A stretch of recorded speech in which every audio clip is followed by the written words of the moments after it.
Grogu is too young to operate heavy machinery. No. What do you mean, no? No.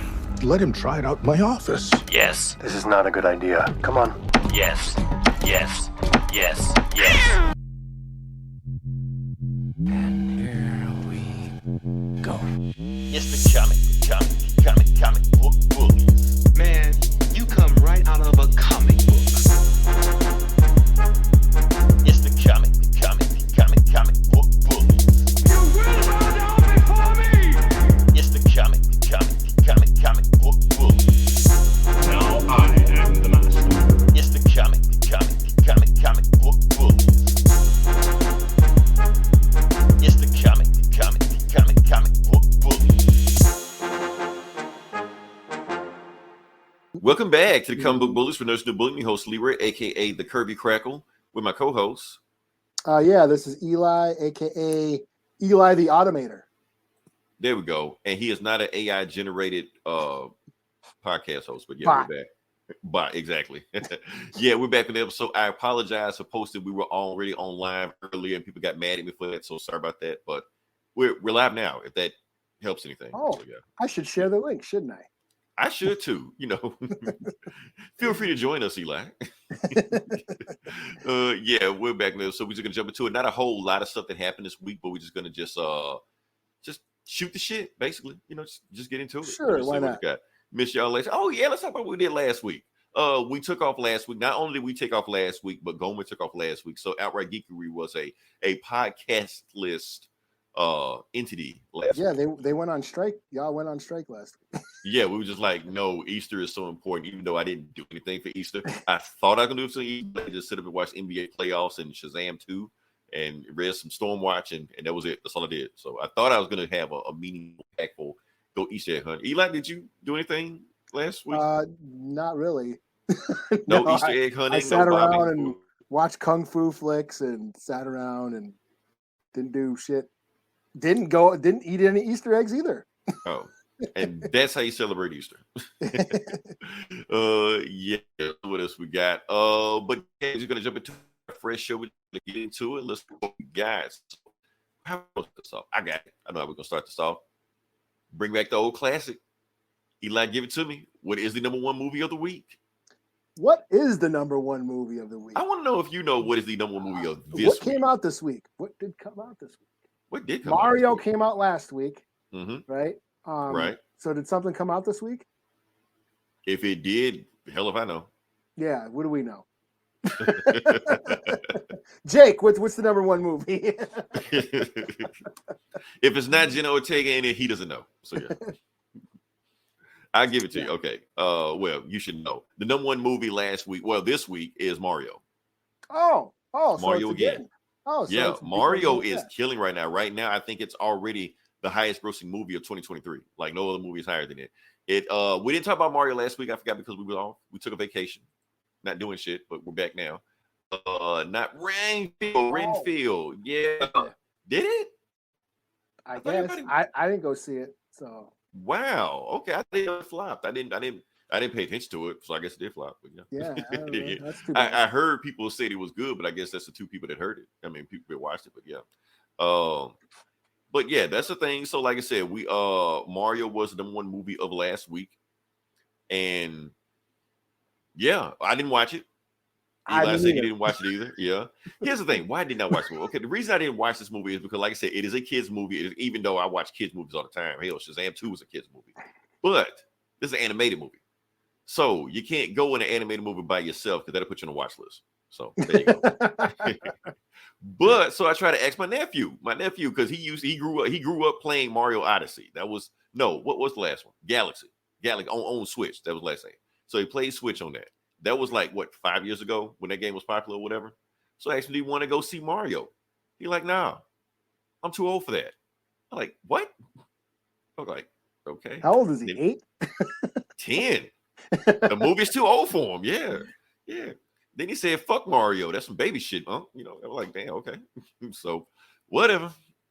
But I've been hearing good things from like adults saying it's good, but what except for Rotten Tomatoes. Rotten Tomatoes bashed the movie. But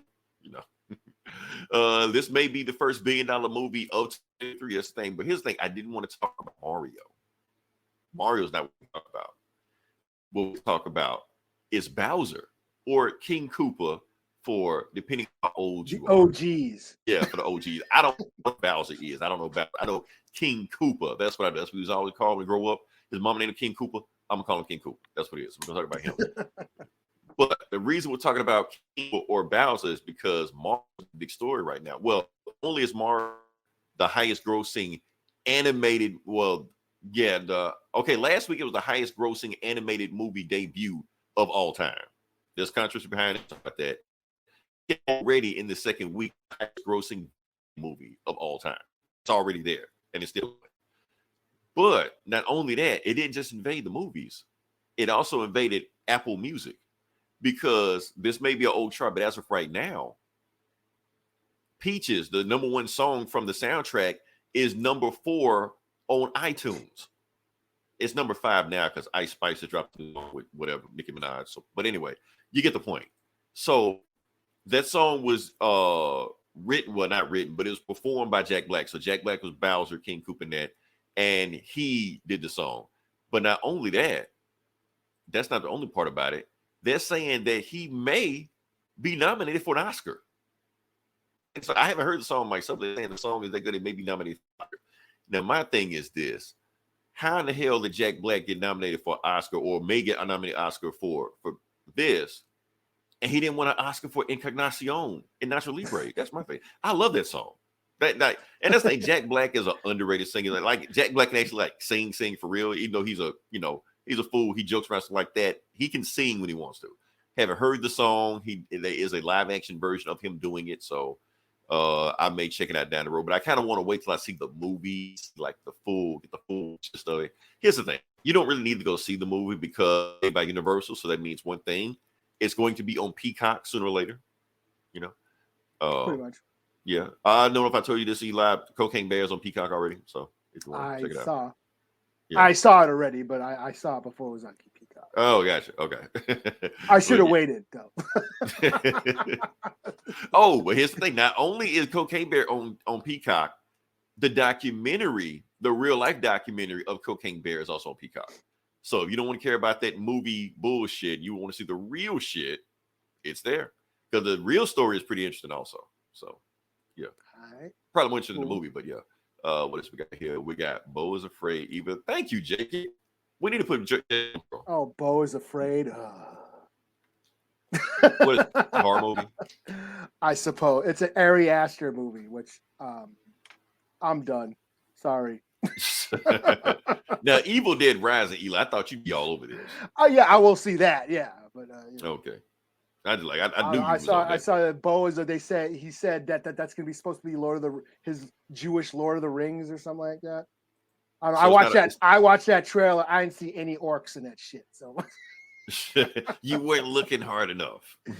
That's too elevated. I'm too stupid. I'll just say I'm too stupid to watch Ari Aster movies. There, that'll let me off the hook with the internet.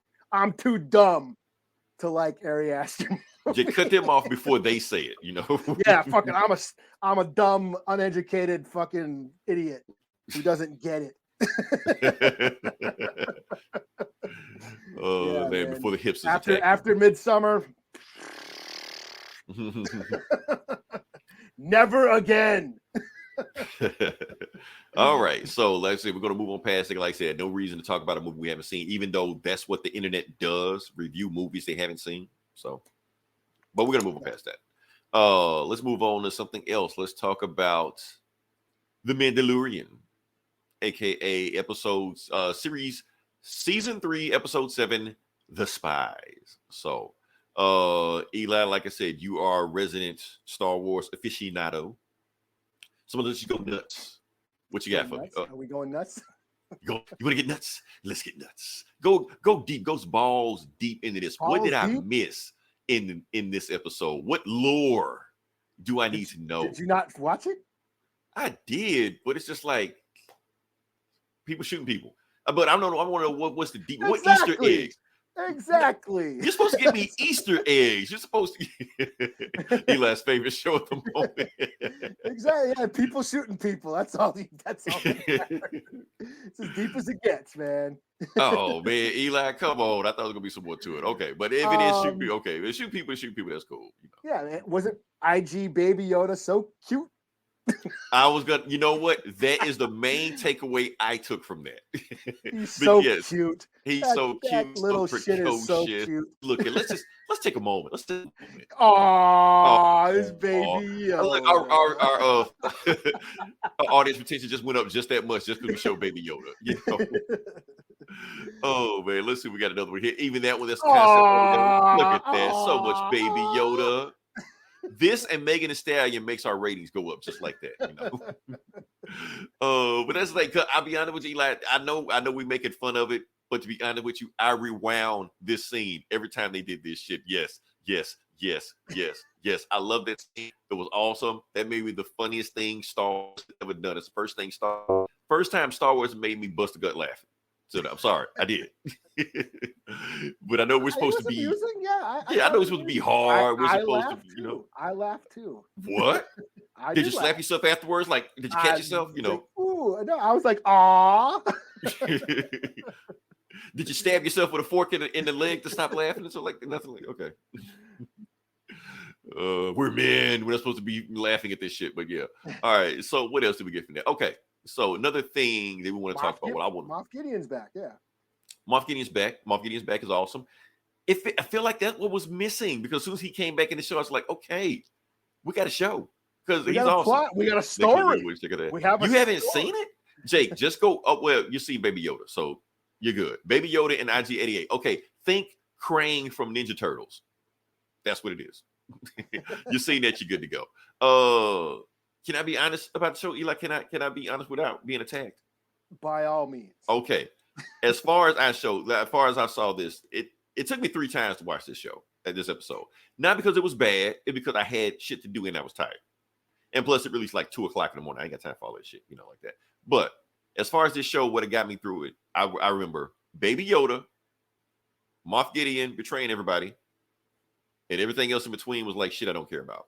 Am I wrong for saying that, or probably? Okay. No. I think I actually commented while I was watching it. Wow, they finally returned to Mandalore, and it was the most boringest thing ever until. Okay, so it wasn't just me. It felt like some shit I was supposed to care about, but I didn't give a shit about it. Okay. I'm just saying, because I didn't know if I was going to attacked by Star Wars fans and lore. Like, but they talked about the blah, blah, blah from the thing. And I'm just like, I don't know, man. I'm like, we're going to get the people shooting people. That's all I want to know. I'm sorry. The lore isn't catching me. I know this. I'm supposed to be knee deep into this shit. Not catching me. When they shoot people, I'm happy. Yeah. And that's where I feel this season has sort of dropped the ball as far as the Mandalorian lore.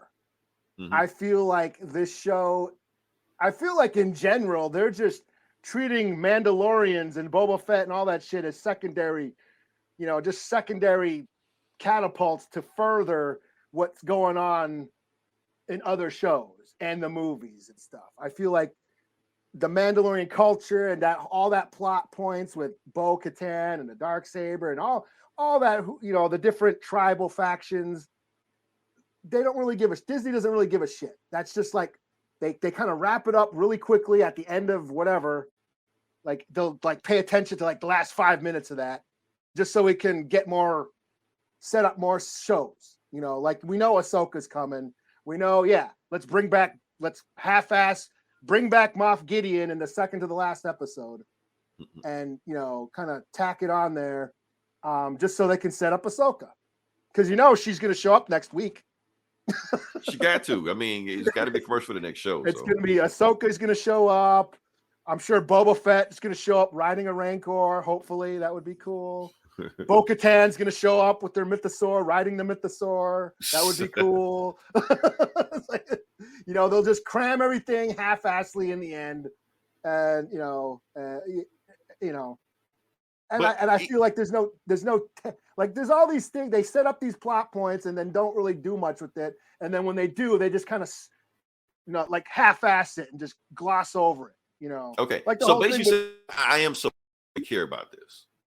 Go by the lore. I'm supposed, okay, even though I'm not, but I'm supposed to. Okay. Yeah. Like I feel like the whole returning to Mandalore and the Great Purge and all these things they brought, the Mythosaur and why are they still alive and all that could have been stretched out throughout the season, but we keep taking these detours and the misadventures and don't really like they give Bo-Katan the Darksaber. Like, okay, just take it. Even though they should fight over it. Wouldn't it be cool if Din and Bo actually had to battle? Wouldn't that be more interesting to see? True. But here, just take it. Because we got 5 minutes left in this episode. We gotta get to the next shit. We got Moff Gideon and Ahsoka to fucking set up. So exactly, because why we got to worry about that when we have Jack Black and Lizzo to introduce? Yeah. And it's like that's my thing. It's like the show is not really going into Mandalorian culture. It's just setting up future shit, and that's to me. And the thing about that future shit is we know what's going to happen. We know about the cloning. We know that Moff Gideon's probably doing some shit for Palpatine or setting up whatever Palpatine's doing. We know Grand Admiral Thrawn's going to come in there and there's going to be they're probably going to duke it out or some shit. But we know by the time The Force Awakens, they're all dead. So we know it's going to. So it's like there's no stakes involved. And that's where I kind of lose interest. It's like I'm not emotionally invested in anything. Yeah, it all looks cool. Baby Yoda is so cute. But I'm not like, okay, cool. It's all just flash. Oh, look at baby. Eli's getting too angry. Let's do a bomb. Oh, look at baby. Yes. Oh man. Yeah. All right. Now, one thing I do want to talk about this episode. Now, the name of the episode is The Spies. Oh yeah. Was there a spy? Obviously. Somebody's got to know that Moff Gideon's been on Mandalore the whole time making armor, So somebody's got to be in it. I mean, Cliff said it's probably the armorer. Well, sure. Okay. She'll take off her mask. Think maybe? Okay. Sure. It could be her. Since she dipped out, she kind of dipped out. While all the other Mandos were fighting in that, fighting the troopers, she kind of dipped out and shit. Yeah, kind of took a smoke break or whatever. So yeah. Let's see, Baby Yoda needs in every Star Wars movie and show. And don't give me any ideas. Don't give me ideas. So they will find a way. But and that's the thing is they don't really go into the different tribal factions of Mandalore. We had, Din, he's part of the Children of the Watch, which is an offshoot of Death Watch, which was Darth Maul was in charge of back during Rebels, back during Clone Wars and stuff like that. That's why you see the armor's got the horns on her helmet, because those were Darth Maul horns. So does Moff Gideon. So I think that they're kind of in cahoots, and then Bo was just she was part of the Night Owls. So there's all these different factions that they don't really this show really hasn't touched upon, just in they're just sort of half-ass saying, oh yeah, they don't like each other, so yeah, I mean, yeah, there's supposed to be some spies going on.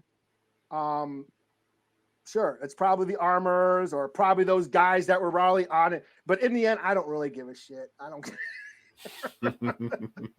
It's just an excuse to get Moff Gideon on that planet, Eli's favorite show, everybody. Yeah, I mean, I had more fun watching Bad Batch. We should have been talking about Bad Batch the whole time. Is that which Bad they did Batch announce season, a season 3? They're not season 3. They're gonna end it on season 3, but that season finale of the Bad Batch, woo, that was a dick punch, man. I wasn't expecting that. Okay. But yeah, I mean, it's fine. It's all right. I just think it's all right. I'm not as engaged as everyone else is, that's what I get for, liking Mandalorians and Boba Fett a lot. And, But it's nice to know you're not such a diehard fan that you just like anything that just put out. You're like, oh, I just like everything that just put out, regardless what it is. So yeah, you gotta go tooth and nail to defend it. Yeah, seeing Mandalorians fall to their death when they have jetpacks that make them fly. Sure, I guess. Why are they not shooting the missiles off their backpacks? I don't know, but Baby Yoda is so cute. yes. Oh, he's getting angry again. There you go. Oh, there we go. Oh, yeah. Let's move on to the next part of the podcast. Then. Let's see. All right, let's see. Let's talk about the Marvels trailer just briefly. Like I said, it's on the thumbnail, so we just talk about it. Eli, did you get a chance to watch the trailer? I did watch the trailer. Yeah. Okay. All right. I got a chance to watch the trailer. All right. So briefly, we're just going to just talk about it. I just want to give some quick thoughts on the trailer. Like I said, I'm not going to do a live reaction or bullshit like that, but just get some quick thoughts. What we do know is that Samuel Jackson Fury lived to the end of Secret Invasion. One thing is we ain't got to worry about that. So that's cool. Unless some way it was before then, but who knows? What else we want to talk about? Let's talk about Carol Danvers for a second. Here's the thing, Eli. I think Brie Larson seems to be having fun in this movie. From the trailer, just from what I've briefly seen, which is a good thing because, like I said, I know you say that Ant-Man is the worst movies these Marvel movies have ever made. Captain Marvel is my Ant-Man. Let's put it out there. So, that said, Brie Larson was boring as fuck in that first movie. But at the same time, I don't think it's 100% her fault because they designed the character to be like in the first movie. Oh, she's this mind control, brainwash robot soldier, just kind of just go through the motions like that. Okay, that's cool. Because I've seen Brie Larson in other movies, other TV shows. Hell, she was in Community. She's a fun actress when she wants to be. So it seems like they're letting her have fun. And like I said, not completely blaming on that. Because, like I said, a lot of times it takes a while to get these characters down, these Marvel characters down, because everybody is a Robert Downey Jr. Everybody is Robert Jr. Out the gate, you just nail the character and just move on. It ain't that. Hell, most of the time, most of them missed the mark. Hell, Chris Hemsworth wasn't really Thor how he needed to be. It took him a while to figure out Thor. Hell, Chris Evans took him a while to figure out Captain America. So maybe Brie Larson, the first time she's still figuring out what direction to take Captain Marvel. Maybe she's nailed it. We'll see, But that being said, the person that stole this trailer was Miss Marvel, Kamala Khan. Not only she steal the trailer, I have a feeling she would steal the movie. Okay. Because like I said, to me, she's one of the best casting choices they've made post Endgame. Outside of Oscar Isaac. But yeah, what do we got here? Hey, Janae, how you doing? Okay. My prediction is that the Marvels will be the flop of Marvel. I do not think it will be the biggest flop. But it's going to be there. It's going to be there. I will say this. I don't think it's going to do Ant-Man numbers, the last Ant-Man number, because that was one of the biggest flops they've made. But I do think that Marvels 2, The Marvels, will be a better movie than Captain Marvel. It could be worse. I definitely think it's going to be better. But I do think it's going to do about half the profit of what the first movie did. Which is going to be sad. And that's the thing. Because I'm thinking that people are saying that Marvel movies are getting worse and worse and worse. I don't think Marvel movies are getting worse. I do think the people are getting tired of them. The trend is past. It's becoming disco. That's what it is. The thrill is gone. The thrill is gone. That's what it is. They're not getting worse. Like, is Ant-Man 3 worse than the other Ant-Man movies? I don't think so. It's just people are just like, I'm stuff of Ant-Man. After the first Ant-Man, what else do they have to say? My prediction that would be the biggest. Oh, I just clicked this one. I thought it was something else in there. Oh, anyway. But that's my thing about the Marvels. So it seems fun, but there is something else that jumped out at me about the Marvels. Oh, Monica? Yeah, she's cool. She's cool. That's the only reason why I would watch this movie. Really? Okay. Monica's cool. Monica in the comics. Monica Rambeau is one of my favorite, top 10 superheroes of all time. She didn't just jump out at me. If she's wearing that skin tight white number from fucking WandaVision. Yeah. WandaVision, I'm there. I'm there. Oh, you're going for the plot. Yeah. Research. I'm gonna research. Best movie. My thing is this. I can't even find it. Where'd the thing go? But my thing is this. Okay, so you got Monica and all these people like that. But my thing is, Does Marvel realize what they're doing? I'm really doing like a Marvel team up thing, but do they realize they're making Charlie's Angels in space? You got 3 women be led by a black dude or boss. Was he black? And the dude in Charlie's Angels wasn't black. Charlie wasn't. No, he wasn't black. Well, was he played by Bernie Mac in one of those movies? Oh, I never saw those movies, so I don't know. Oh, you got to watch those movies. They're terrible, but they're good and terrible. Wu-Tang. Hey, Wu-Tang, Raiders of the Arcade. Yes, right there. So yeah, they just pretty much just made Charlie's Angels. But you know what? Not a bad thing. Yeah. It may be okay. Oh, but did we say that? Well, we probably didn't, but I think we do need to mention that as of right now, and it shouldn't be a surprise. The Marvels is the most downvoted Marvel movie trailer of all time. Oh, of course. Because, I'm sure. Because of course we knew that coming. Is it the worst Marvel trailer I've seen? Nah, not really. I thought Captain Marvel, the first one, was worse, but this one is okay. Let's have Beast Boys in it. You know, let's go. What do we got here? He wasn't Charlie. He worked for Charlie. He was Bosley. That's right. So Bosley. Yes, because Charlie, they never showed Charlie. No, Charlie was just a voice on the radio. Yeah, but Bosley showed up. So yeah, Nick Fury is Bosley. Because he was black at one time. And Patrick Stewart at one time, I guess. I don't know. But that's all I gotta say about the Marvels. It's I don't think this movie was made for me. True. You know? I will let you know how much Monica Rambeau is in this movie. How about that? And how tight the spacesuit she wears. But that's okay. You know, I don't have to read. Like, I never read a Dazzler comic ever. You know. Did I read a Dazzler comic? I don't think I did. No. Yeah, I'm a dude. I like burgers and boobs and shit blowing up. Damn it, Eli! You're on YouTube. You're supposed to be pissed about this movie. I know. You're supposed to be angry. You're supposed to be fuming. You're supposed to be throwing shit right now just for the fear mention of Brie Larson. I know my soft man balls are not. My masculinity is all fragile, you know, and shit.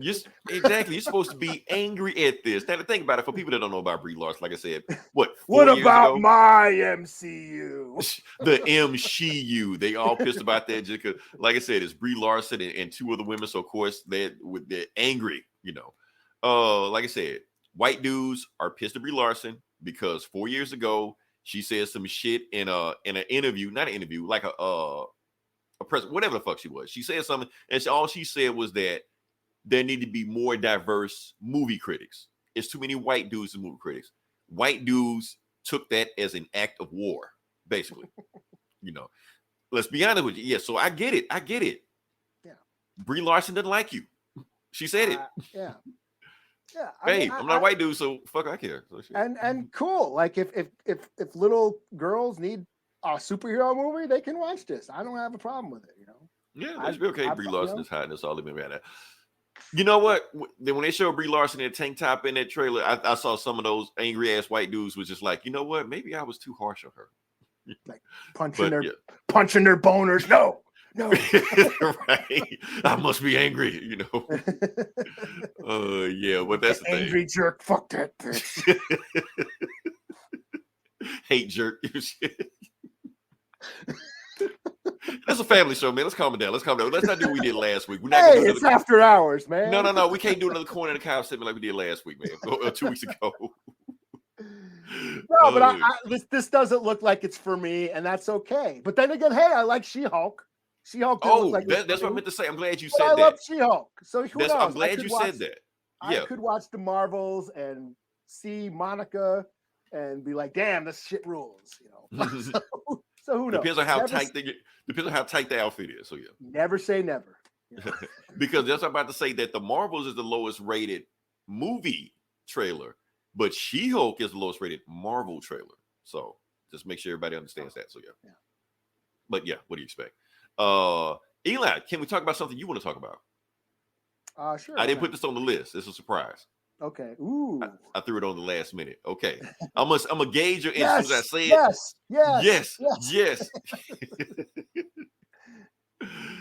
Oh, not Baby Yoda. Baby Yoda's not what I want to talk about. I didn't have a thing. Did I have a thing for it? I didn't have a thing for it. Anyway, let's go to it. We're gonna talk about Creature Commandos. Okay.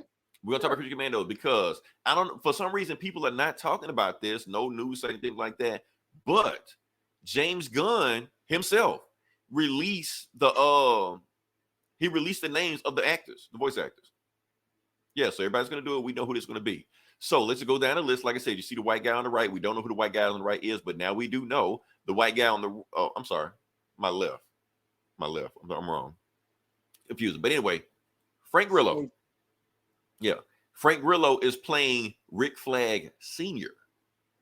So yes, yeah, and this is canonical to. They're old. Yeah, so this is going to be a period. This says right now it's a period piece. So yeah, so it's going to be in the. Well, I think the original comics were in like World War II. Right, it's going to be in World War II. But I'm thinking it's not going to be in World War II. It's going to be in what? Vietnam, some shit. Or to like date. Yeah, because you can't go too far back. I mean, you can't go World War II and saying this is unless it's like his grandfather or some shit. They may do that. Maybe. Yeah. I don't know, but it's kind of hard to like. I could see that being problematic in this day and age, like the government secretly inventing monsters to go fight in Vietnam, whereas like, yeah, go fight Nazis with monsters. That makes sense. These are the easy bad guys. Yeah. You go to Vietnam, that does get you problematic, especially since you've been monsters to go into Vietnam and then lose. I mean, yeah. So yeah, sorry, bad piece about American history. So yeah, you got Frank Grillo. Who else do we have here?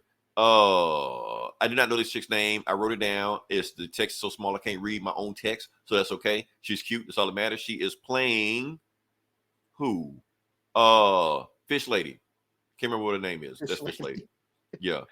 All Creature Commandos comments go to Eli. He is the leading expert on Creature Commandos. And I don't know who Fish Lady is. I don't know who that is. Okay. The only person who may know more than Eli about Creature Commandos is J. DeMatteis, who created Creature Commandos, and that's a baby. So, because like I said, that was back in the 80s, and he didn't tell what the hell he was on when he made that shit. Is that what it was? I didn't 1 or 2. I didn't see the second one. Hey, Jake, you want a job? Should you just go? Yeah. Let's work out let's negotiate a salary. So yeah.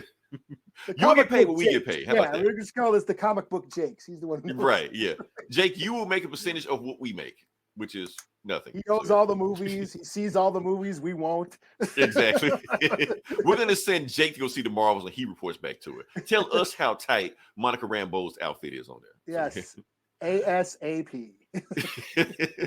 Who else we got? Okay, so we had that chick. We got this chick, your resident MILF of the show. Who is it? Indira. So she was on Obi-Wan. The chick on Obi-Wan. That chick, yeah. Spy. She was the spy. She was the spy, yeah. So she was on. Everybody's got a spy. You got a spy. Recently solid, really solid cast. Interested to see live versus these actors, and that's what he's saying. James Gunn said when he cast these people, he planned to make them live actions. We'll see how it goes from there. But they're not getting their own movie though. Not yet. We don't know what all James Gunn's doing. So they may show up in something else. It may show up in Swamp Thing. Who knows? So yeah. But yeah, she is playing Rot World. They'll show up in Rot World. They'll show up in Rot World, the movie that you want to happen that is not happening. She's playing the bride of Frankenstein. So there you go. So where's Medusa? Why is Medusa not here? I don't know, Fish Lady, but anyway, who we got here? Alan Tudyk. Okay, so if you don't know who Alan Tudyk is and you listen to this podcast, get off this podcast. Well, I'm sorry, I didn't mean that. Go find out, Google Alan Tudyk, then come back.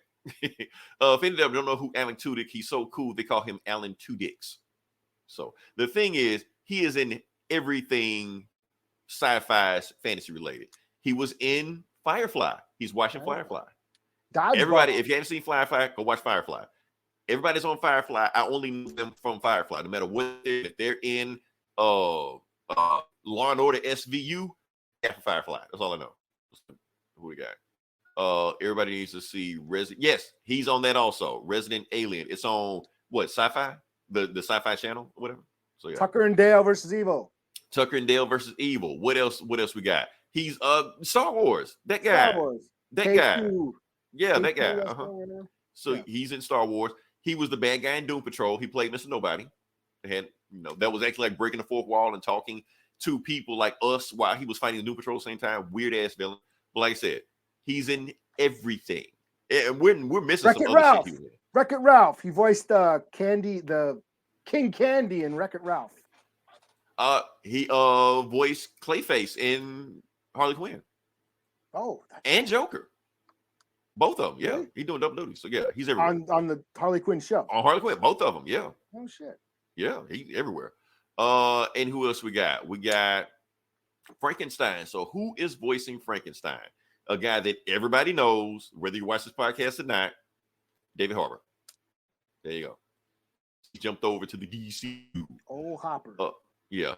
And also Weasel, who was also in the Suicide Squad, who didn't die in the Suicide Squad. He got up, special ending, he got up and left. He's being played by who do you think? James Gunn's brother. So yeah. So shocking nobody. He jumped over to DCU also with his brother. So yeah. What do we got? He's all over the place. Yeah, Alan Tudyk is everywhere. So that's his thing. So now he's in DC. He's already been in the DC. He's just doing other DC stuff. So yeah. So that's pretty much all I got with that. They haven't given us any more information about the Creature Commandos. That's what we got. So yeah. So what else we got? I think that's it. Yeah. One more thing. We're gonna move on past that. One thing I do want to address, Eli. I don't know if you've seen this, but have you seen that photo floating around about Tim Drake?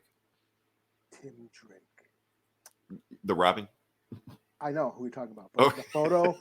I mean, a photo. No. You haven't seen this photo? I've seen that, yeah, but I don't know what the deal is. Okay, I'll tell you what the deal is just a second. Solid Voice cast. If Solid Voice cast, plus everybody looks like they're ready made for live action also. You know Frank Grillo was ready. So yeah. Okay, so this is the thing that's been floating around about this is that this photo has been floating around on Twitter and it's saying Tim Drake has changed his name now to Blackbird with his new costume and shit like that. Now, I want everybody to know that this is fake. This is fan art from some dude on Twitter. This is not from DC. This is not a new comic coming out. Somebody just made this shit up. So, yeah. So, my thing is this. Why are the fans making more interesting concepts than the comic creators? Why can't DC make some interesting shit with Tim Drake like this? I don't even know what the fuck they did with Tim Drake in that last book they did. I mean, they could have did this shit. So, yeah. But here's the thing. Does DC just take this idea? Can they just take this idea and just do it? Because fans want it. But can they do it without paying this guy? They could. Like, they have. They have. And they can. They will. They will. I mean, yeah. I mean, can they just throw the guy something like, here's a free t-shirt or something? Can they do anything? Or they just say, fuck it, it's mine. Thank you for inventing my shit. Because honestly, he probably should be making this shit like. No, they'll call him Blackbird, but spell bird with a Y. You know, Y-R-D. You're like, we'll just take your idea. Thank you. You know. Like Vanilla Ice. It's not the same. Black with 2 Ks. Black Bird. Oh man, they shouldn't do this shit. I mean, it's interesting, but I'm like I said, it's an awesome idea because here's the thing: DC has no clue what to do with Tim Drake. He is just the other Robin. The other Robin, they don't know what to do with, and just care. Why is he even still alive? I don't know, because he's nobody's favorite Robin. Wasn't he banging Spoiler or no? Was he banging? Who was he banging? That was back in the 90s. No, he's gay now. So yeah, is he gay? Yeah, I thought that was See, I'm. So you're not up on your Robins. I'm not on my. No, in Tinian's DC detective run. Yeah. I thought. You know what? You may be right. You may be right. Because I'm thinking Spoiler were a thing. I mean, Spoiler, him and Spoiler were a thing in the 90s. But that was in Tinian's run. Yeah. In somebody else's run, he was banging his boyfriend, his best friend. So one guy was doing this and another guy was doing that. They didn't know what Tim Drake was doing. Tim Drake's all over the place. He's slinging it everywhere. And I think in another book, he was banging Wonder Girl. So yeah, this is like Tim Drake is just a freak. That's all. That's all we need to know. But yeah, make him Blackbird. Take the idea, DC. Honestly, I don't think the guy cares. Well, the guy should care if you take his idea and just run with it and make $1 billion off of it, because it's the interesting thing that ever happened to Tim Drake since the 80s. So if it happens. So yeah, I just want to put that out there. Well, everybody's out there. He was like the techie guy. He was like the Donatello, right? Right, the Donatello. He's the smart one, the detective. That's his name. but they got Barbara doing that shit. Yeah, it's like, what do you do with them? Right. Barbara's sometimes he the, joins. Barbara's the Barbara. Donatello now. Right. So you don't need him to do that shit. Yeah. We got a bunch of cooler gay characters already. Right. So Superboy. Yeah. So yeah, Superboy's gay. You got Aqualad's gay, and they're way Right. cooler than What can we do with this?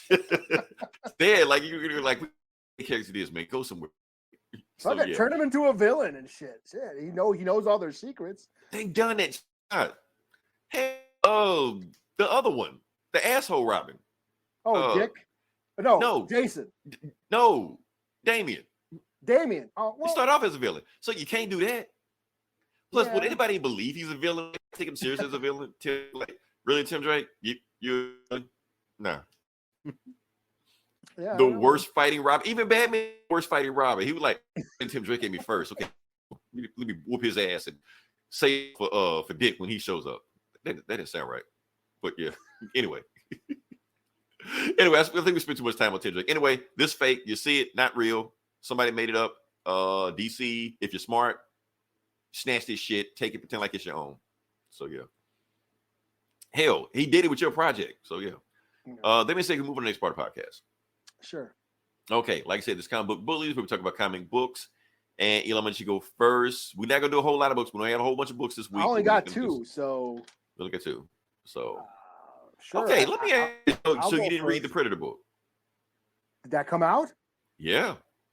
You sure it's not next week? I thought it was coming out next week. I wanna say this week, but don't. Now you got me thinking. Got me questioning myself. I don't know. Because I noticed there's a bunch of cooler shit coming out next week. Okay, it may be next week. I thought I saw, but don't. Yeah, don't quote me on that. Yeah, because it was pretty. Nothing I was really into this week. It was pretty dry for me, anyways. Yeah. I'm not into X-Men, so I didn't read any X books. So I did, and we're gonna review some X-Men shit. But anyway, so it was like pretty slim pickings for me. You know, I guess I'll do Guardians of the Galaxy #1. Thank you for reading this, so I didn't have to, because I almost picked this up. Yeah. But it just didn't look that interesting. So yeah. This was it's a new run. Now I fell off of, was it Al Ewing's run? I did not stay with that. Was it Al Ewing or somebody else? Somebody, I know Al Ewing was writing Guardians for a little bit. You know what? Guardians of the Galaxy gets rebooted and canceled so much. I don't know who's the last guy to write it, because Donny Cates writing it one time. Yeah, I didn't stay with it, so I haven't read Guardians in a while, so I wasn't sure what happened. But you kind of don't. This is a pretty cool jumping on point. You kind of don't really need to know. All you know is that they're on some other planet that's kind of a. It's basically a space western. It starts out like a western. It's some backwater planet that's out the outer rim territories, not on the map, you know, kind of like the fringed planet, you know, the out on the unknown frontier. And it's like an old western town of aliens, and Star-Lord, you know, rides up. Can before we get started, can you give me the roster? Because they always change the roster up on these. It's Star-Lord. Okay. Well, you see Gamora. Nebula's up there sniping. Nebula's okay. Mantis. Okay. She's like running a brothel or whatever, like a saloon. She's like a madam at a brothel. Okay, that's kind of problematic because she's Asian, Korean, so no, she's Vietnamese, and anyway, never mind. Okay, yeah. And then Drax shows up, and Groot's there. I don't know what's going on with a rocket. Okay, but Groot shows up. So does it have anything to do with Groot Fall? That shit coming up? Yes. Okay. All right. Yes. So basically, yeah, it's like a space western. It's like an old west town on some planet full of aliens. Star-Lord rolls up, and basically says the fall is coming. We have to get everybody out of here. You know. They put Mantis in charge. That's why she's running the saloon. She's trying to like influence everybody to leave this town, you know, because the fall is coming. The planet's about to be destroyed. And I guess this these aliens, they're on this planet because their home planet got destroyed by Galactus. So that's why they're all hanging out. And ain't Galactus dead? It must have happened in the past. Okay, so they're on this planet now because their home planet got destroyed. So that's why they're here. So so they're trying to evacuate this town of aliens out because the fall is coming. And then a gang of bandits show up like, no, you're not. This is a mining town. You're not stealing our workforce. You're not taking those people with you. So they have a shootout. So your good old fashioned Western shootout, space style. There you get to see the Guardians all whooping ass, Star-Lord with no name with his, gunslinger. Gamora's, like a ninja samurai, Nebula's up there. Deadliest woman in the galaxy. Everybody's getting down. They basically shoot their way out of town. They all get in like this space train and they're like, hightailing it out of town with the bandits chasing them. And then the bandits show up in this big giant space spider. Robot spider. It's like a robot spider. Reminded me of the Will Smith movie. Yeah, I was about to say that. Wild Wild West. Yeah. Yeah. So this big giant robot spider comes out. Is right about to take out the train. But then Drax shows up and like flips the giant spider over.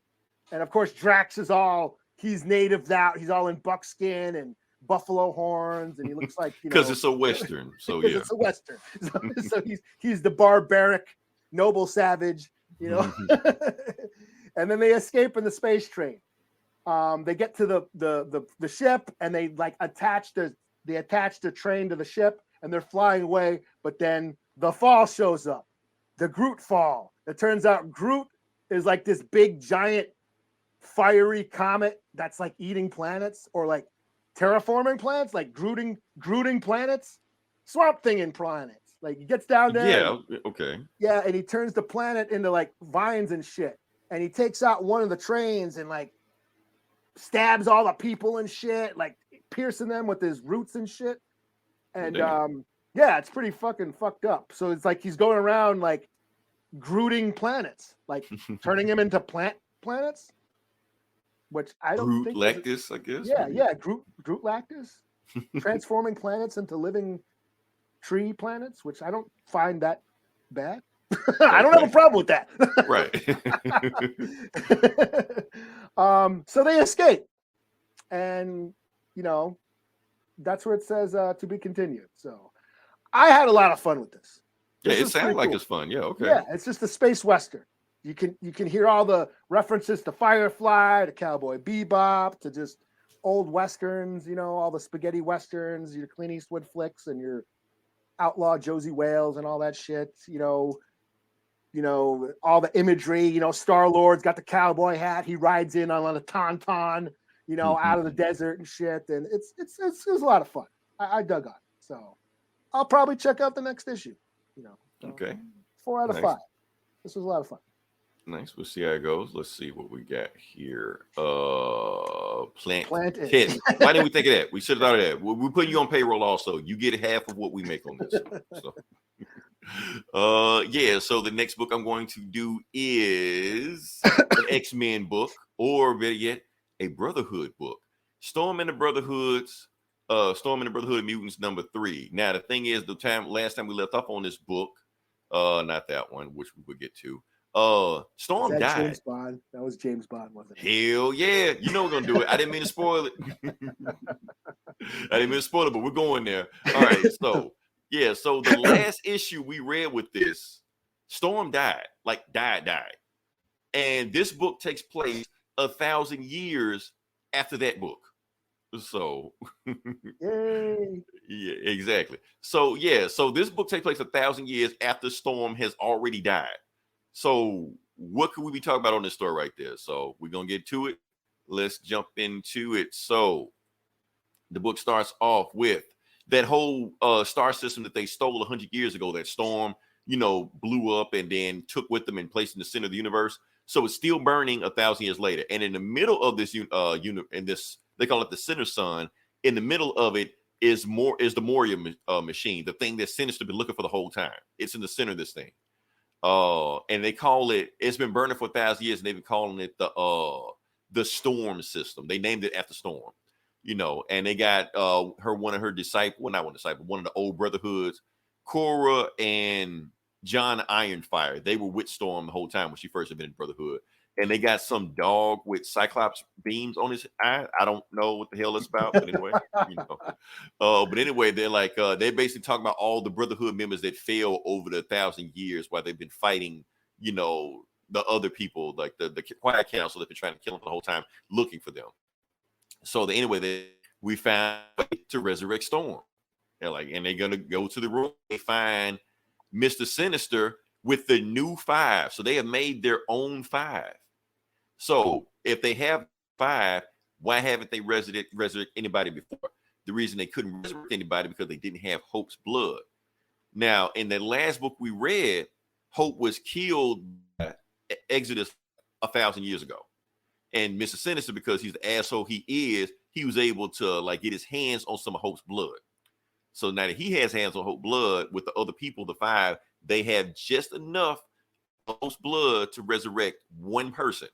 So decide to resurrect Storm. Meanwhile, I guess Emma Frost, she's no longer Emma Frost, she's Emma Sinister.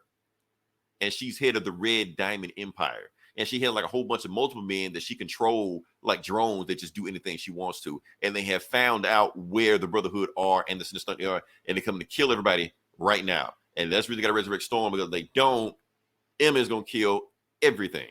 So, yeah. So they basically name off the 5. I don't have time. You got Krana the Commander, Bloodroot the Bone Shaper, Guinness Mind Flayer, and Cora. So with their powers combined, they're able to resurrect Storm. So yeah. But it's not the same Storm we remember. So yeah, she's got the body, she's got the powers, but they don't have her memories. They were only way they could clone her was from the memories that they remember of Storm. But it's not Storm, and that's what Sin's trying to tell. She's Storm, but she ain't Storm. So, but she's as powerful as Storm, and they basically at this point worship her like a god. They've been telling so many stories about Storm over the 1,000 years that basically Storm is a religion now to them. So they were they bow to Storm. Oh, how can we save you? Bless you, Storm. So basically, it's a lot going on in this story. Basically, they prophesied that Storm would come back in the end of days and all this shit like that. It's all there, And basically, that's what he's telling them. But that's when Storm and Mr. Sinister okay, so when you help me out, how about you guys help me out? Because he's basically trying to get, a pathway into the Moria so he can just, reboot this whole universe. But when they do that, that's when they get a sign that the Red Empire is here. And Moria is here. And she's sent out her Khmer mutants. She's got all the summer kids combined into one, blasting everybody. And they're just killing everybody in the giants. And Emma drops herself into this red diamond, and it becomes the Mistress Mold, which is this giant 100-foot tall sentinel transformer type thing with a dominatrix whip, for some reason. Yeah, that she's coming to destroy that whole planet because she's an asshole. So yeah, and while they're doing it, the people of the planet are praying to Storm, Aurora, protect us. And she's just no one prays to any other goddess but me. And that's when she whips the planet, and kills everybody there. So yeah. Meanwhile, they rush her, and Sinister's maybe we should hide out in the room where you keep all your warriors. And they're no, Miss Sinister, you're not going there. And then he sees this crushed Doombot, and he just rips off his arm, and now Sinister has his own gun. He's just going to shoot with his, Doom's finger. So they're fighting off the Chimeras, where, and Storm is fighting, but she doesn't remember. She's just fighting off instinct. She doesn't even really know why she's fighting or who she's fighting. She's just fighting, even though she's the most powerful person he is. And that's when Corey's just okay, Storm, how about we do this trick that we did 1,000 years ago? But this time, since I'm way more powerful than I was before, let's try the trick again. So she does the same thing she did in the last issue where she powers up Storm, but since she's way more powerful than she was before, Storm is even way more powerful than what she was before. So she's Omega level Super Saiyan God, Super Saiyan Storm, whatever like that, But Cora, has no more energy left because she gave it all to Storm. Meanwhile, the 5 get taken out one by one, just getting blasted. Everybody's dead. Only one is left is John Ironfire. He's the only one that's left. And that's when Storm is just like just fights off against Emma. Emma's just like, you know what, Storm? If you were the old Storm, I might have been scared. But the problem is, you don't know how to fight. And Storm's like, well, I don't know how to lose either. I never learned how to. Plus, I never learned my limits. I don't know my boundaries. Only thing I know how to do is make lightning. So she makes a lightning bolt in her hand and blasts Emma so hard, she actually creates a nuke. She nukes Emma in space. You know, but the thing is, since she didn't have enough battle experience, she wasn't enough to protect herself from the nuke. So Storm got fried, and like, oh shit, Storm's dead. So, and she's like, did we beat him? She's like, she did. Yeah, she's beaten. It's like, but it didn't really matter because even though we beat Emma, Beast is about to send his army to kill us. So we're pretty much dead, you know. And she was like, that's okay, because I'm not afraid to live. And that's when Sinister walks up, and he's just like, you know what? I'm not afraid either. Bam! The end. So yeah, that's the book. Okay. If so the next book's gonna be like a million years in the future. Well, this is supposed to be the end. It's supposed to be wrapping up the story. So I'm thinking what happened is that this only reason Sinister is on this planet right here because he's trying to get the Moria, the people. He knows where they are now, but now that everybody's dead, nobody can stop him. He's going to go get the Moria people, reboot the universe, the end. I'm thinking that's going to happen. We'll see what's going to happen from there. But yeah. This book was a little like, why? The last book was the most epic Storm book you ever had. Now it's just like Storm versus Unicron Emma Frost. But okay, yeah, with a domination with a whip. So yeah. So what has got? Okay, let's change gears. Mm-hmm. This is the Ginormous Kokju? Is that what it was? Kokju? I think it's Kokju. Well, we just got banned again. It's supposed to be kaiju. Yeah, it's supposed to be kaiju, but yeah, because when I put it said Kokju also, but that just sounds so wrong. Anyway, I went on Image website, like the regular Image website, and I think it was Giant Kaiju. I think they said Giant Kaiju on it, so they didn't say Ginormous or something like that, but you know, whatever. Yeah. So, but this is kind of sort of a parody of the kaiju genre. Written by Jerry Duggan. And it's just basically about this giant monster that comes and destroys San Francisco. Exactly. You are the Ginormous Kokju. But it's very crudely destroys the city. Is that what they call it, Kokju? Yes, because it actually whips out its ginormous member and starts having sex with buildings and shit. Like actually, you know, destroying the cities with its giant phallic sexual organ. So that story that you always write on this podcast, they wrote that story for real. Yeah. Or you know, remember Giant Bane on the Harley Quinn? Right, Bane. Yeah, he's special. Yeah, it's basically that. Rebuilding, but yeah. Yeah. This giant monster rises out of the city. First, it takes a shit on the city. It's like just shits, you know, giant kaiju diarrhea all over the streets. It's like green and radioactive, and everybody gets caught in it. They start mutating into monsters and shit. You know, kind of like what happened in Big Guy and Rusty the Robot. That monster like puked out a bunch of bile and mutated everybody. But the kaiju scat sort of mutates a bunch of people, and it just starts tearing up the city. And then there's, you know, of course, there's references. This is all because of environmental disaster, humans, you know, fucking up the planet, creating climate change, all that shit. Which is the whole metaphor behind Godzilla in the first place. Yeah, that Godzilla was, you know, warning against nuclear age, you know, atomic bombing and all that stuff. He's a product of his time. Yeah, and then a bunch of monsters that he fights throughout the years are from, you know, Hedorah was from pollution. The smog monster, he was just a big pile of garbage from pollution. Side plot also, the atomic age also pretty much made the Marvel heroes of the 60s also. Volcanic radiation, Fantastic Four, Spider-Man, radiation. Hulk, and radiation. The Yeah. X-Men, their parents got affected by radiation.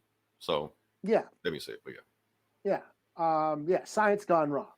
Yeah. Or in this case, humans destroying the Earth. You know. But WB doesn't own this. This is Image, actually. Image, yeah. Actually, anybody can make a Kokju movie. But Yeah. But why would they want to? That's the thing. Who would agree like that? But yeah, this is just a funny parody. It's it's a Godzilla story with with a lot of crude jokes and humor. And then at the end, there's a guy. The government goes after this guy who kind of predicted that this would happen, that this monster was coming, and they're like, "Hey, we need you," and that's kind of where it ends. So obviously, this guy is probably gonna, suit up in a mech costume or something and fight this, fight this. Because you got a kaiju, you got to have a mech. So yeah, it's hand in hand, peanut butter jelly. Yeah. So yeah, this was just stupid, campy fun. I'll give it a 4 out of 5. It was fun. It was very crude. It's got crude humor. So, if your brain's in the toilet like mine, you'll enjoy something stupid like this. You want to see a giant monster slap buildings with his dick? Yeah. Hey, just who doesn't like that? Literally fuck the city to pieces. Yeah. This is your book. So yeah, that's why I think it's the Ginormous Kokju. That's oh man. Speaking of blowing wads, sorry, I blew my wad earlier. I didn't mean to show you that we were doing James Bond, but yeah, we're doing a James Bond book today. This is a new run, brand new. Because like I said, Eli, you're always having fun. You're always doing giant kaiju dick books. Speaking of giant dicks, this is James right. Bond. You just do James Bond. Yeah, James Bond book. This is a new run. It's done by Philip K. Kenny, whoever the guy that's doing the Action Comics book right now. That's another I picked up. I'm like, okay, I like that guy. Okay. Let's suit it out. So yeah. So it's a brand new story. I don't think you have to know anything about this, but we're just gonna just run with it. Just go with it. So this is James Bond. I'm sorry, his name is James Bond. 007 for King and Country #1. That's what we got. So book starts off with a car chase with an Aston Martin getting chased down on a bridge by army trucks, army vehicles.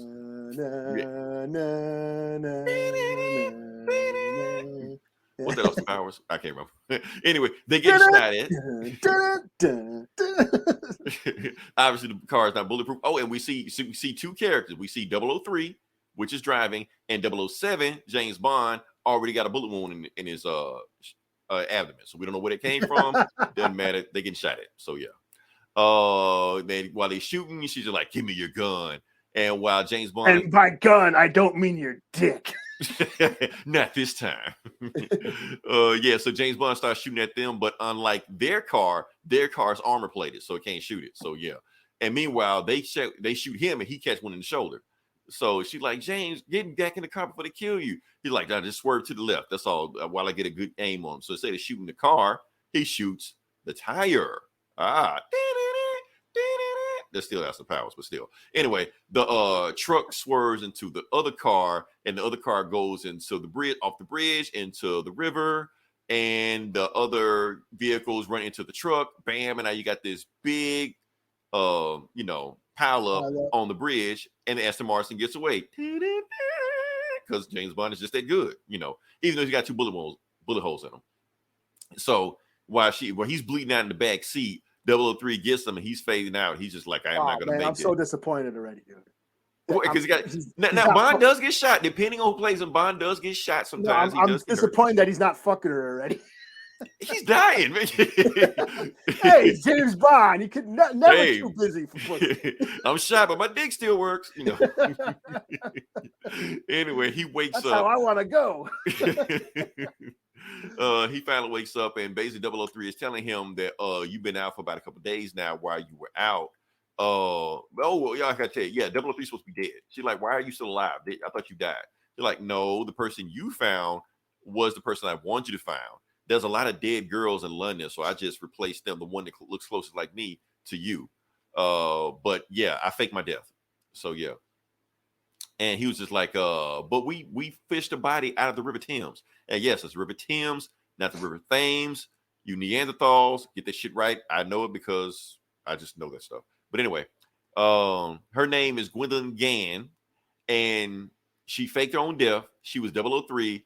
She's gone, and basically she's telling her that no, Bond, we can't go back because the minister of some third world country got assassinated on UK soil. And when that happened, this group of mercenaries that are led by this guy called Myrmidon. Now, if Myrmidon is a reoccurring thing in these books, I do not know. It is not a thing in the movies, not a thing in the novels, but we're just gonna go with it like and pretend like it's been a thing. But anyway, they took over that guy's country, and they have privatized themselves to being the first military-owned sovereign nation, and they want to be accepted by NATO, which they're thinking about doing. So, yes, like we need to go take them out, but now we can't take them out because basically they pinned it on us. They think we assassinated that military figure, and basically MI6 has put a kill order out on us. We have been burned by MI6, so yeah, we can't go back. So Bond looks at England, and that is the MI6 building. Also, he looks at MI6 for the last time. For king and country. Anyway. So months later, we go to the watering hole called the Red Lion, who James Bond spends way too much time there nowadays. And he meets a guy that just shows up to go, some financier, calls himself Skip. And he's just like, aren't you starting a little early in the day for scotch? He's like, well, how you going to drink all day if you don't start in the morning? He's like, hey, you got the point there. Anyway, my name is Skip. I'm here on a finance call. I'm supposed to be declined within an hour. And Bond's like, oh, really? That's what they call you, Skip? And he's like, anyway, I got to go. So when he sees that guy, he just ups to leave because he didn't like the feeling. Because basically he talks too much and Bond don't want to be bothered. So he goes meet 003 or Gwendolyn now, since they're no longer double O's. And they just talk, and basically Bond's like, I miss my old life. I want to go back to the old life. I miss killing people and all this shit. So yeah, they go there, and when they get to their house, they see a note laying in front of their door, even though nobody's supposed to know they there. So she pulls out a knife. Bond opens the door. They look around. He grabs whatever it is. I guess some little statue or something like that. They walk in. Bond says, door. So they smash the door, and they get it, and the assassin turns out to be some chick named Clark. Clark worked for Mirmana, that mercenaries group. She used to work for them, but she left. The reason she left because she came with some information basically saying that you already know about those guys, that Myrmidon has put like nanites in all of his soldiers to basically make them faster, stronger, and that's how to communicate. But the thing is that those nanites are breaking down. So eventually they're all going to die. And they realize that it's an assassination plot because pretty much every country in America wants to buy those nanites from him because they see how fast he took out that other country. But if you put those nanites in every country in the world, every soldier is going to die eventually. Plus, he's putting out another virus that is going to kill anybody. But since it's not biological warfare, it's nanite warfare, it wouldn't count as a war crime and nobody can trace it back to him. And Bond's like, okay, so why are you telling us this? It's because Myrmidon is so big that they have people everywhere. MI6, CIA, Interpol. He's got, if I tell any one of them, they're going to get traced back to me. So you're the only two people that Myrmidon hates. So I know you have been compromised. So you're the only people that can help me right now. Meanwhile, Bond sees that reflection in the window and his Bond senses start tingling. And bam, somebody starts shooting the window. So they start dying, stuff like that. And she got shot. Clark got shot. She's like, how many shooters do you think are out there? And Bond's like, one. I think I know who it is. So he runs out, and that's what kicks in the door. Skip from the Red Lion. He's an assassin. Shocker.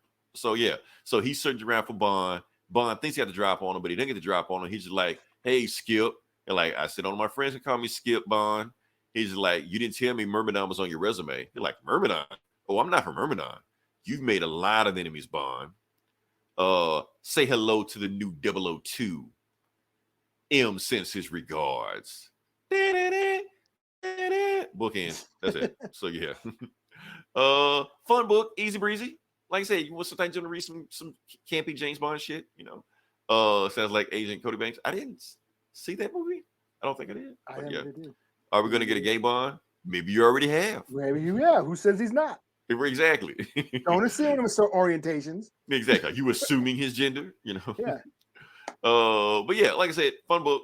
I like it. I might stick with it. Like I said, Philip K. Kennedy, dude, whatever his name is, he's having a fun run on Action Comics. So I may stick with this for a while until it loses my attention. So yeah. Anything else you got? Nah, but I only read 2 books. And that's it. Like I said, this was an easy breezy episode. Appreciate everybody listening to it. If you listen this long, definitely like, share, subscribe. If you have listened to this episode longer than 30 seconds, we thank you. That helps the algorithm. 30 seconds helps the algorithm. So we salute you. like a giant kaiju. But yeah. But yeah, like I said, next week we don't know what we're gonna do next week. I guess we'll talk about Mandalorian season finale. I'm gonna let Eli handle all of that. His favorite show. Unchained. I'm just gonna go off. Exactly. Just let him rant. I'm gonna just be on the sidelines. I'm just back you up whatever you say, regardless. They better not kill Bo-Katan. That's all I know. Kill her. She's gonna shit. That might become her show next season. Like I said, Ahsoka's gonna be there. Everyone's gonna be there. Everybody, exactly. Luke will be there.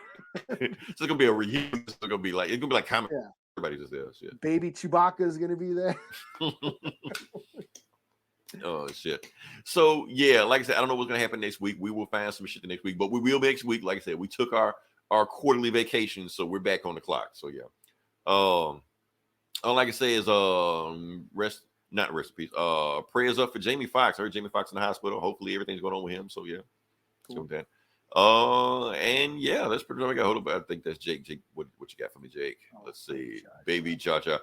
Darth Jar Jar will show up. He is the villain behind this whole thing.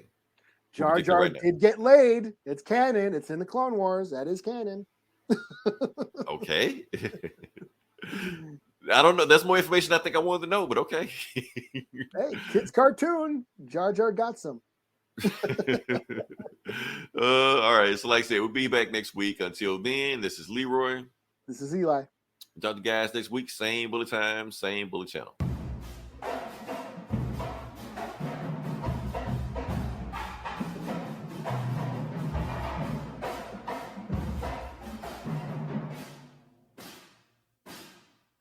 Well, it's like this shit take precision, take dedication, it take determination, locking in, taking this shit to a whole nother level. You gotta show up for this shit. You